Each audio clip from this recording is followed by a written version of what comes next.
মন থেকে বলবেন মামুনকে এখনো মিস করেন? আমি চিনি না তো। কাকে চিনেন না? এই যে কার নাম বললেন ওনাকে চিনি না। না না আসলে একটা সবসময় তো খারাপ ভালো আছে, মামুনের ৩টা ভালো দিক বলবেন, ৩টা খারাপ দিক বলবেন। আমি চাচ্ছি আজকে যে মামুনের তার খারাপ দিকের চেয়ে ভালো দিকই বেশি। সবচেয়ে বেশি ভালো দিক যেটা, সে হচ্ছে খুব মানবিক একটা মানুষ, তার মধ্যে খুব মানবিকতা আছে এবং সে খুব সাহসী। আপনাকে বলি যে আপনারা যখন রাস্তাঘাটে চলতে ফিরতে বা কখনো শুনবেন যে সে অসুস্থ, সে অ্যাক্সিডেন্ট করেছে বা তার একটা বিপদ হয়েছে বা সে একটা প্রবলেমে পড়েছে, তখন যে মানুষটা আগে দৌড়ে যাবে বা যে মানুষটা তার পাশে থাকবে সেটাই হচ্ছে আপনি যার নাম বললেন সে কখনো তার বন্ধুদেরকে কোনো খারাপ অবস্থায় ফেলে চলে আসে না। সে যতই খারাপ অবস্থা হোক না কেন, তার অতটুকুই সাহস যে সে ওই সামনে থাকবে এবং তার বন্ধুকে সেভ করবে।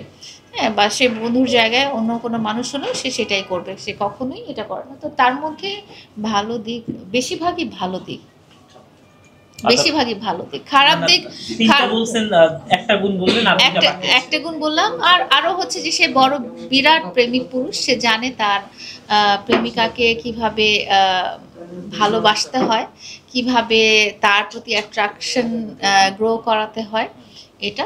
আর চতুর্থ হচ্ছে সে খুবই হিসাবী, সে খুবই ক্যালকুলেটিভ। সে জীবনটা তার লক্ষ্য সেট করে কিভাবে ক্যালকুলেশন করে এগিয়ে নিয়ে যাওয়া যাবে, যেটা তার বয়সে অনেকেই করে না। তো এটাও হচ্ছে তার একটা ভালো দিক।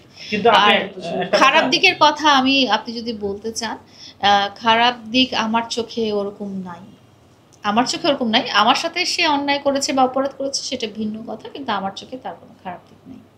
আপনার সাথে অপরাধ করছে সেটাই তো বড় খারাপ না, সেটা অন্য হিসাব। সেটা একটা জেনারেল মানুষ হিসেবে এখানে আমি জাস্টিফাই করতে পারি না। তার আরো অনেক অনেক ভালো গুণ আছে। তাকে কি ক্ষমা করে দেওয়া যায় না?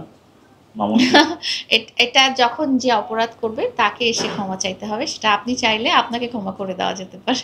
আপনার জীবনে যদি সে ফেরত আসতে চায়, আবার তাকে গ্রহণ সে জীবনেও আসবে না এবং এই যে জিনিসটা কখনোই সম্ভব না, সেটা নিয়ে আসলে চিন্তা ভাবনা করার কোনো অবকাশ নেই। যদি এমন হয় যে সকালবেলা ঘুম থেকে উঠে দেখলেন যদি হলে সেখানে দেখা যাবে যে যদি আমার জায়গায় আমি নাও, হয়তো অন্য কেউ আছে, এই ধরনের হতে পারে। যেমন আমাদের আরিফ ভাই প্রায় ওকে জিজ্ঞেস করেন মামুন কবে বিয়ে করছে, মানে আরিফ ভাই চায় যে তাকে অন্য একটা নারীর পাশে দেখতে। তো যদিটা ওরকমই হতে পারে।